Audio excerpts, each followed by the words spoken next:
Hello, everybody. Aiden here, and welcome back to another video here on the Around the Slice Entertainment YouTube channel. Today, I am here to review a new Netflix original movie that came out over this past weekend titled The Rip. So, without further ado, let's get right into it. So, if you do not know, as I just said, The Rip is an original movie by Netflix and Netflix Studios that came out over this past weekend. But leading, leading up to its release, I was not really that excited for it, honestly, because the campaigning for it wasn't really there, and there were a few things that I was skeptical of, if you will, going into this movie. Number one, it wasn't marketed very well at all. No real trailers, no real buzz, no real talking about it, if you will, from anybody involved.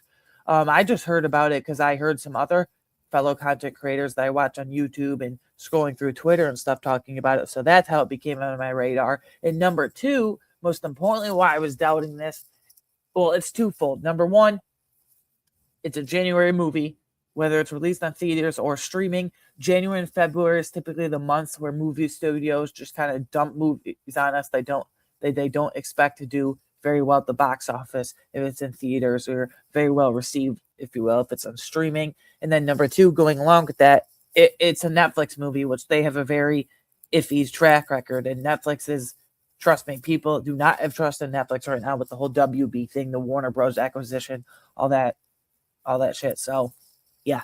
But for a January movie that was released on Netflix that had a lack of campaigning and a lack of true promotion before it, I thought it was surprisingly good. It's not great. I have my issues and nitpicks here and there, of course, like always, but it's not great.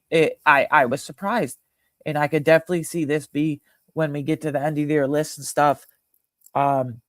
This could be a guilty pleasure for me, in the sense of I feel like it could be very underrated in the grand scheme of movie talk this year. So we're going to get into my positives, we're going to get into my negatives, and then I'll give you a final score out of 10, like I always like to do, to contextualize everything and wrap it up in one big nice bow, if you will. So let's get right into the first main positive. I mean, this isn't a surprise. The two, in terms of Hollywood, are literally best friends in real life, have been for years now, but Matt Damon and Ben Affleck's chemistry jumps off the screen immediately. They work off each other so well. In this specific storyline in The Rip, their characters are not supposed to really trust one another. They're in doubt really the entire movie. So, oh, sorry, hold on. Their characters are in doubt with one another, and I think Damon and Affleck played it off so well. Their two characters in the story are at a crossroads. I think the doubt and perception of who did what, one's doubting the other, was really really well formed in this story, and their chemistry is obvious. Although The Rip can be predictable per se at times, I still think it captured the essence of a true crime thriller. This obviously is Netflix. It doesn't have a huge budget. It's in January, but for a mid-budget crime thriller, which, like, I've been on, surprisingly enough, I've been on a bit of a crime thriller, kick lately. I've watched a few shows. I've watched a few movies, and this will definitely get me to watch more Netflix originals. I hope they make more mid-tier, mid-budget crime thrillers like this. So although it was predictable, I think it captured the essence of what a mid-budget crime thriller and story should be, if you will. So unfortunately, though, there were just a couple of negatives. For a crime thriller, I was expecting a lot more action. It has very little action. Even when the story, quote unquote, gets going in the second half, it still has a lot of it still lacks action. In the first half of the movie, especially, even in the second half, just as a whole, there's a lot of meandering. I feel like once they get to, what's her name, Desi. Once they get to Desi, the stash house, and they find the Rip, the $20 million after someone calls it in, there's a lot of meandering. There's a lot of talking. There's a lot of exposition dump, if you will, to us as an audience. And I feel like that time could have been used more wisely for some action. And speaking of action, what I wanted, there's a lot of moments that you have to suspend belief here. There's a lot of suspension of disbelief moments, because it is a miracle to me that no one died or no one was killed other than Jackie in the very beginning.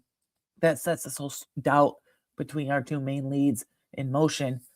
but it's a miracle throughout the entire story that no one died, no one was killed. I was expecting multiple people to die actually on that basis, and not one single one was brutally murdered. I thought there was going to be a brutal murder. I thought there was going to be a shootout.